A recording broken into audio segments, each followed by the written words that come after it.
Subscribe చేసేటప్పుడు పక్కనే ఉన్న గంట సింబల్ ను నొక్కి యాక్టివేట్ చేసుకోండి. ఆల్రెడీ సబ్స్క్రైబ్ చేసిన వాళ్ళు కూడా దయచేసి బెల్ బటన్ ను యాక్టివేట్ చేసుకోండి. శరీరాన్ని శుభ్రంగా ఉంచుకోవడం కోసం ఎవరైనా స్నానం చేయాల్సిందే. స్నానం వల్ల శరీరం శుభ్రమవడమే కాదు, మనసుకు కూడా ఆహ్లాదం లభిస్తుంది, ఎంతో ప్రశాంతత చేకూరుతుంది. అయితే కొందరు రోజుకు ఒకసారి స్నానం చేస్తారు, కొందరు 2 సార్లు చేస్తారు, ఇంకా కొందరైతే రోజుల తరబడి స్నానం చేయరు. దీని గురించి పక్కన పెడితే అసలు స్నానం ఎప్పుడు చేసినా ఏం కాదు, కానీ భోజనం చేసిన తర్వాత మాత్రం చేయకూడదు. అవును, అది కరెక్టే. మన పెద్దలే కాదు, సైంటిస్టులు కూడా ఈ విషయాన్ని చెప్తున్నారు. అయితే అసలు ఇంతకీ భోజనం చేశాక స్నానం ఎందుకు చేయకూడదు, చేస్తే ఏమవుతుంది అన్న విషయాన్ని ఇప్పుడు తెలుసుకుందాం. భోజనం చేశాక మన శరీరంలో రక్తం ఎక్కువగా జీర్ణాశయానికి సరఫరా అవుతుంది. ఎందుకంటే తిన్న ఆహారాన్ని జీర్ణం చేసేందుకు కూడా శక్తి అవసరం. కనుక ఆ శక్తిని అందించేందుకు జీర్ణాశయానికి ఎక్కువగా రక్తం సరఫరా అవుతుంది. అయితే తిన్న వెంటనే స్నానం చేస్తే అప్పుడు మన శరీర ఉష్ణోగ్రతలో మార్పు వస్తుంది.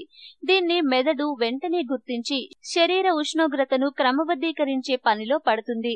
అప్పుడు రక్తం మన జీర్ణాశయానికి కాక చర్మం వైపు సరఫరా అవుతుంది. దీంతో జీర్ణక్రియకు ఆటంకం కలుగుతుంది. ఒకవేళ మనం తిన్నాక చన్నీళ్ల స్నానం చేస్తే అప్పుడు రక్తనాళాలు వెడల్పవుతాయి. దీంతో పెద్ద ఎత్తున రక్త సరఫరా జరుగుతుంది. తద్వారా శరీర ఉష్ణోగ్రత సాధారణ స్థితికి చేరుకుంటుంది. అదే వేడినీళ్ల స్నానం చేస్తే అప్పుడు చర్మంలో ఉన్న రక్తనాళాలు పెద్దవిగా అయి అవి ఎక్కువ ఉష్ణాన్ని చర్మం ద్వారా బయటకి పంపుతాయి. దీంతో శరీరం సాధారణ ఉష్ణోగ్రతకు చేరుకుంటుంది. ఈ ప్రక్రియ ముగిసేంత వరకు జీర్ణాశయానికి రక్తం సరిగ్గా అందదు. దీంతో తిన్న ఆహారం సరిగ్గా జీర్ణం కాక గ్యాస్, అసిడిటీ వంటి సమస్యలు వస్తాయి.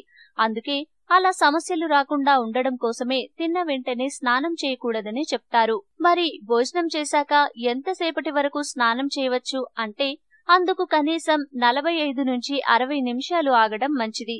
అప్పటికి ఆహారం దాదాపుగా జీర్ణమైపోయి ఉంటుంది. కనుక తిన్నాక గంటకు నిరభ్యంతరంగా స్నానం చేయవచ్చు, ఎలాంటి సమస్య ఉండదు. ఈ వీడియో మీకు నచ్చితే లైక్ చేయండి, అందరికీ షేర్ చేయండి, కానీ సబ్స్క్రైబ్ చేయడం మాత్రం మర్చిపోకండి.